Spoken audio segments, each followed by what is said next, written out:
The silence was sharp, so sharp it felt like it could break the skin. A vase had fallen, shattered. No one moved. In the corner of the room, beneath a peeling mural of stars and paper animals, stood a little girl, barefoot and unmoving. Her eyes were fixed on the shards of glass that glittered like tiny teeth on the floor. She hadn't knocked it over. She hadn't touched it, but the blame hovered in the air, thick and invisible, like dust after a collapse. Her name was Elowen. She was 6 years old, with tangled copper hair and eyes the color of dried leaves, mute eyes that had never seen her own voice. She didn't cry. She never cried. The world had no sound, no music, no warnings, and no warmth. She was deaf. But that wasn't what made her feel so alone. It was the way people looked at her, like she was an unsolvable riddle, a locked door in a hallway of noise. Even in a house full of foster children, she was apart. Quiet made them uncomfortable. Her silence felt like defiance. Or madness. That morning, she had been left behind again when the others went out. Forgotten? Maybe. Or maybe it was easier not to take her. She walked to the window, thin arms folded around herself, and pressed her forehead to the glass. Children were playing outside. A boy was shouting something. A girl was laughing. To Elowen, their joy was light without sound, like watching fire without feeling its heat. And then, the door creaked open.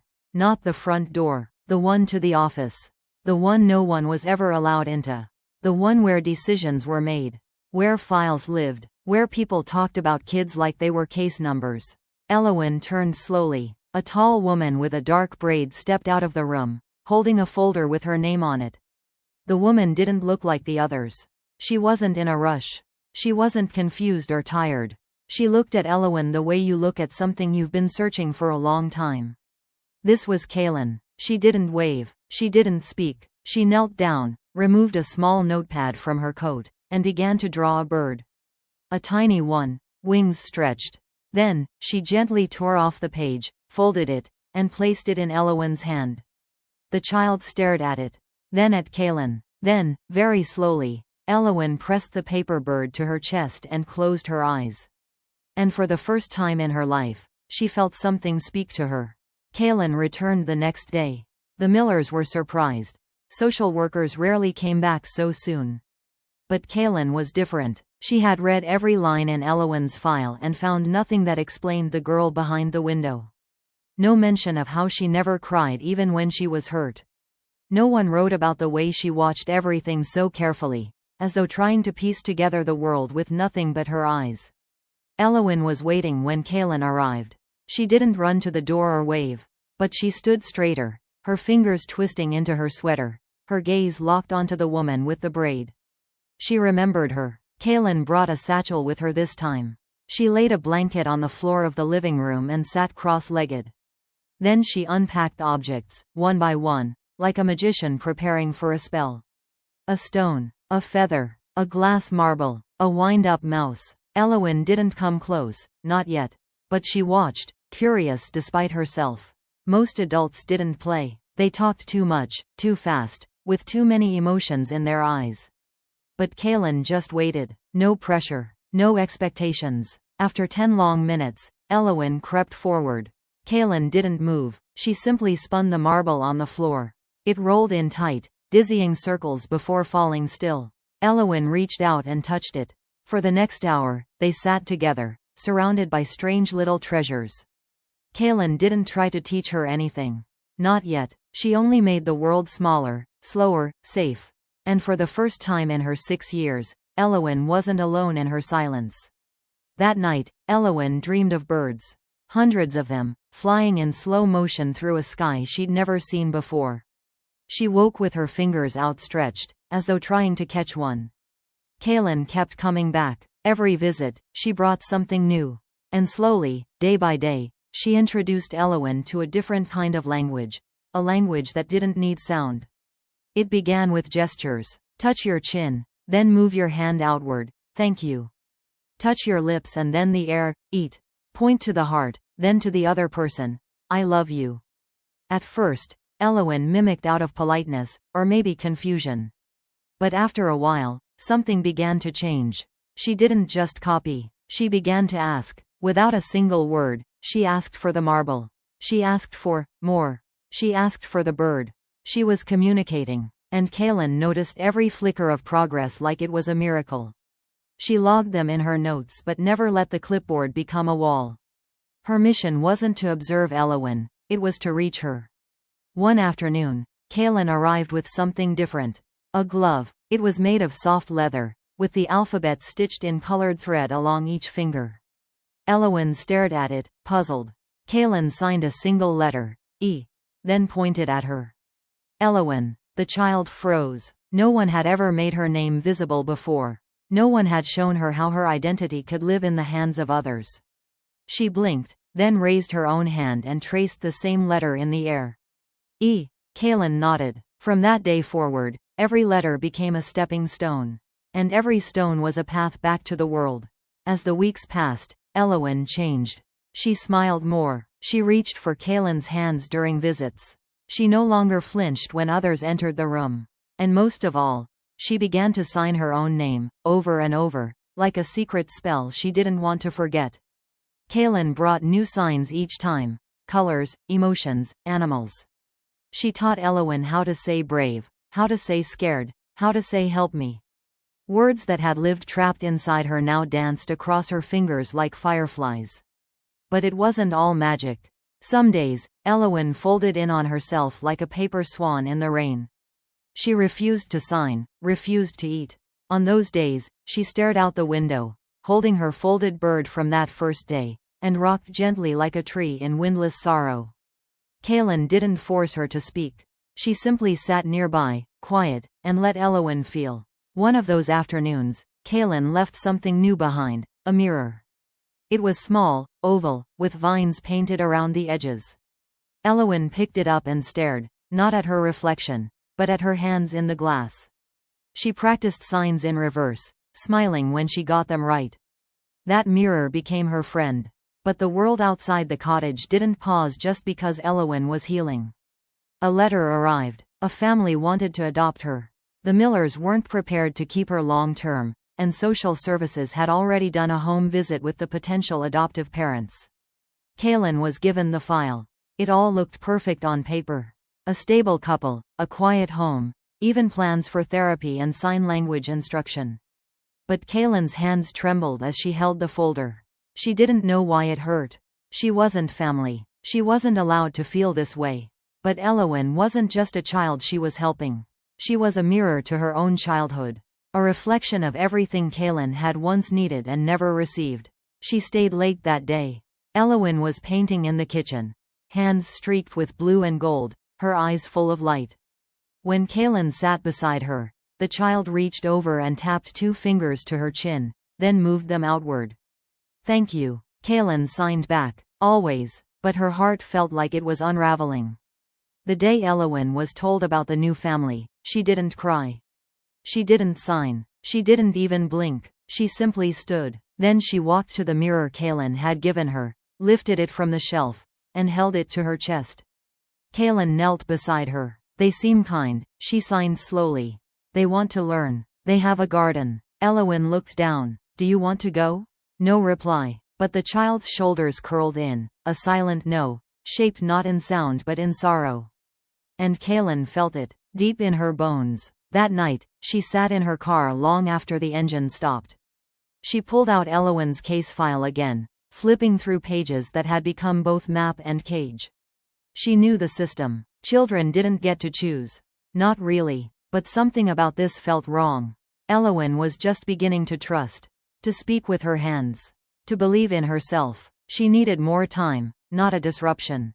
That weekend, Kaylin drove hours out of town to visit the couple. They were kind, sincere. Their house smelled like cinnamon and pine.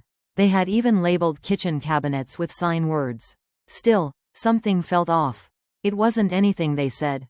It was what Eowyn didn't say. When Kaylin showed her a photo of the couple, Eowyn studied their faces for a long time. Then, she picked up her bird drawing and held it between them. "Home," she signed, unsure. Kaylin hesitated, and in that silence, Eowyn folded the bird in half. The next day, Kaylin took a risk. She received special permission to bring Eowyn outside the village, for a developmental field trip. It wasn't protocol. It wasn't in the file. But it was right. They traveled to a quiet nature reserve 2 towns over, a place Kaylin had discovered years earlier, hidden between ridges and ancient trees. It was the first time Eowyn had left Wren Hollow in nearly a year. Her eyes widened at everything. The open space, the ripple of wind through tall grass, the strange shapes of cloud shadows across the dirt path. Kaylin brought her to the edge of a lake. They sat by the water, tossing pebbles into its surface. "Why me?" Eowyn signed after a long time. Kaylin was caught off guard. "You mean, why I came?" Eowyn nodded. Kaylin touched her fingers to her lips, then her heart. "Because I saw you." Eowyn blinked. Then, very slowly, she signed something Kaylin had never taught her. "I am still here." Kaylin's throat tightened. That was more than a sentence. It was a declaration, a roar in the language of silence. She reached out and held Eowyn's hand. The wind shifted around them like the world itself was listening. After the lake, something changed. Eowyn began to sign faster, more fluidly, like a dam had broken in her heart and the river was finally free. She asked questions. She told stories, fragmented, colorful flashes of memory that Kaylin helped her weave together. There was one story she returned to often, a small house with yellow curtains. A music box. A red dog. Kaylin found it in the files. Eowyn had been taken from her birth mother at age 2, neglect, they'd said. But no one ever asked Eowyn if she remembered her mother's voice, or her smell, or if maybe she had loved her, even in silence. Now, with every sign, Eowyn was reclaiming pieces of her past. Kaylin helped her sketch out memories with crayons and color-coded signs. They pinned them to a corkboard, and Eowyn called it her map. "Where does it lead?" Kaylin asked one day. Eowyn pointed to the center, where she had drawn herself. "Here, not a place, not a house. Her." But word came quickly. The couple's approval had gone through. A date was set for the transition. Eowyn had 2 weeks left.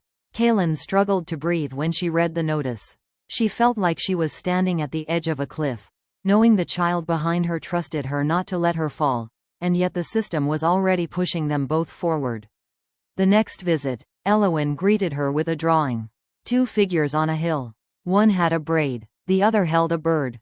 Beneath it, she'd signed just one word: stay. Kaylin wrapped her arms around her, knowing she was breaking every rule inside herself. 3 days before the handover, Eowyn refused to eat. She curled up beneath the table and didn't move for hours. The foster parents couldn't coax her out. No one could, except Kaylin. She sat on the floor, cross-legged, and waited. When Eowyn finally crawled into her lap, she was trembling. "I don't want new," she signed. "I know, I just want now." Tears welled in Kaylin's eyes. She held Eowyn tighter than she'd ever held anyone. Then she made a decision. Kaylin didn't sleep that night. She sat at her kitchen table with every file, every report, every scrap of paper from Eowyn's case spread out in front of her. And somewhere between the red tape and the rubber stamps, she realized, the system wasn't broken. It was built this way. Children like Eowyn, complicated, quiet, hard to place, were moved like pieces on a game board, handed over with good intentions and distant eyes. No one saw her the way Kaylin saw her. Not as a case, not as a burden, but as a child, a full person, brimming with light and color and meaning. Kaylin shut the file. Then she opened her laptop and wrote a letter. Not to her supervisor, not to the couple, to the judge. It wasn't easy. It never is when one voice goes up against many. But Kaylin had spent her life watching children fall through cracks. This time, she threw herself into that crack and refused to move. She sent every video she had of Eowyn signing. Every drawing. Every quiet moment of growth. She showed the judge how Eowyn had gone from hiding behind walls to naming the shape of her own soul. And finally, she included a message from Eowyn herself. A simple video. Eowyn, sitting in the cottage garden, hands fluttering like birds. "I am not broken. I just speak differently. I want to stay. I want to choose." The judge watched it 3 times. And for once, the law listened to the language of silence. The adoption was paused. An evaluation was ordered. Kaylin was warned not to get too close. But the psychologist who came to observe Eowyn was stunned by what she saw. Elowen didn't just sign, she shined. Her expressive language, emotional understanding, and self-awareness were extraordinary. By the end of the visit, the psychologist asked Elowen one question. If you could go anywhere, where would you go? Elowen didn't sign a place. She turned to Kaylin, touched her chest, then her own. Here. It took 3 more months. 3 months of hearings, reviews, background checks, and more paperwork than Kaylin had ever imagined. She was investigated, questioned, even temporarily suspended while her petition was processed. She wasn't a foster parent. She was a social worker. And yet, she was the first person Elowen had ever chosen. When the final court date came, Elowen wore a sunflower yellow dress. Kaylin wore the glove, the one with letters stitched in color. She had replaced the thread herself. The letter E on her pinky was now golden. In the courtroom, Elowen didn't speak. She didn't need to. She stood up, walked to the judge, and signed her full name. Elowen Mira Kaylin. Gasps stirred in the back of the courtroom. But the judge, an old man with eyes like soft stone, nodded once. He looked at Kaylin. Is this what you want? Kaylin swallowed hard. She looked at Elowen, who had never once spoken a word but had told her everything. Yes, she whispered. It's all I've ever wanted. The gavel fell, and just like that, a new kind of family was born, not from blood, not from sound, but from choice. They moved into a quiet house on the edge of town. The curtains were yellow. The garden was wild. There were wind chimes Elowen couldn't hear but loved to watch dance in the wind. They planted an apple tree. Elowen called it hope, and every morning, before breakfast, she would stand beneath it, stretch out her arms, and sign, I am here. I am whole. I am home. She still couldn't hear the world. But now, finally, the world could hear her. Thank you for watching the video all the way through. If you like the video, leave a like and subscribe to the channel for more content like this.